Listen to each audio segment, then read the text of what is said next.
Apprendre le vin. Bonjour, mon nom est Béatrice Dominé et je suis l'œnologue de Divine.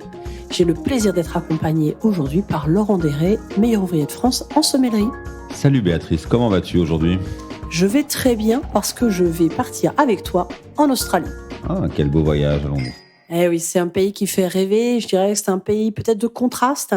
C'est un pays continent, c'est un pays immense. Je dirais beaucoup de superlatifs, à peu près 15 fois la superficie de la France. Et en même temps, évidemment, on ne peut pas avoir de la vigne partout sur ce beau continent. Donc effectivement, 5 fois moins de production qu'en France. Donc un pays qui est 5e mondial, mais la France faisant partie des plus grands pays producteurs avec l'Italie et l'Espagne. L'Australie se trouve un petit peu plus loin, beaucoup moins de production. Effectivement, même si le pays est très grand, toute l'Australie n'a pas le climat qui permet de cultiver du vin. Donc, on sait que la vigne, elle aime quand les terres sont un peu sèches, elle aime que les racines aillent chercher profondément, pas seulement aillent chercher de l'eau, mais pas seulement pour l'eau, mais aussi pour remonter toute cette richesse du sol.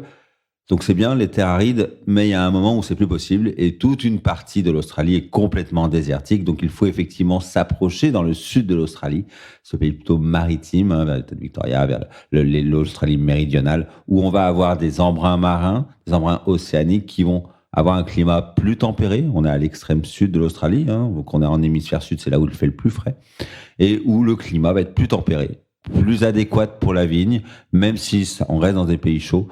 Il faut quand même que pour la survie de la plante, que le climat soit un petit peu tempéré. Donc effectivement, tout le pourtour sud de l'Australie est marqué par les vignes. On va même à l'ouest jusqu'à Perth, où on va avoir la Margaret River, par exemple, qui est une superbe appellation complètement à l'ouest, avec un climat là très océanique, où on va avoir les vignes plantées uniquement dans cette partie sud de l'Australie. Et en termes d'encépagement, finalement, on retrouve un peu les mêmes encépagements que ce qu'on a, nous, en Europe. Je pensais au Chardonnay, qui est très planté là-bas, au Riesling aussi, qu'on va retrouver assez fréquemment en termes de blanc.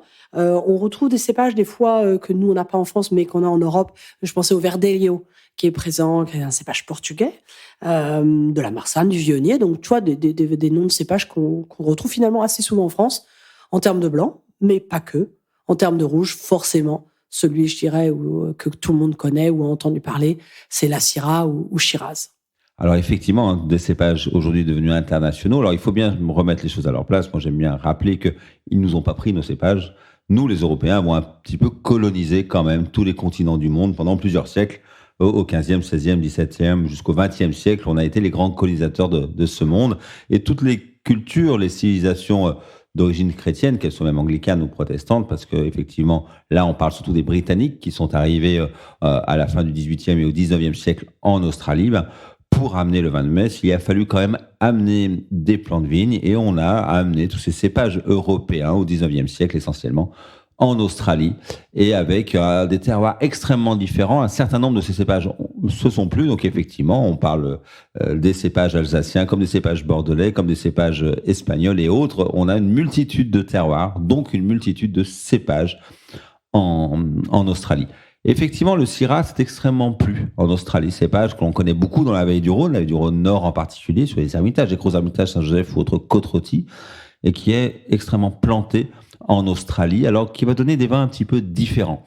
Des vins avec une certaine forme de maturité plus importante, de rondeur, des tanins un petit peu moins marqués, un peu moins de fraîcheur en fin de bouche, beaucoup de gourmandise, de très belles teintes pourpres. La Syrah très teinturière un petit peu dans sa couleur, mais en même temps ici très gourmande. On a l'impression souvent dans les Shiraz australiennes de croquer une cerise bien mûre.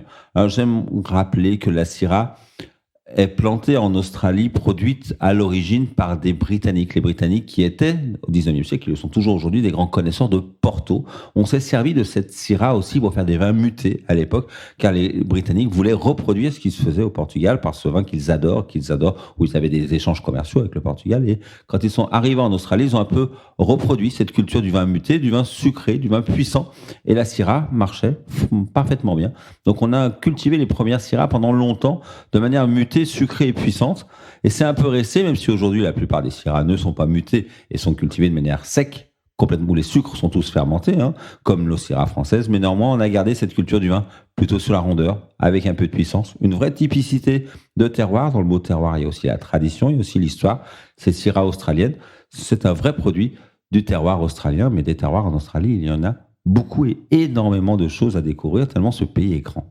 Absolument, un petit clin d'œil quand même sur notre sélection Divine avec les vins de la Barossa Valley, qui est une absolument magnifique région, et sur lequel le Woodcutters Shiraz est vraiment un concentré de gourmandise, comme tu viens de le dire. C'est exactement ça. On a ce côté gourmand, fruité.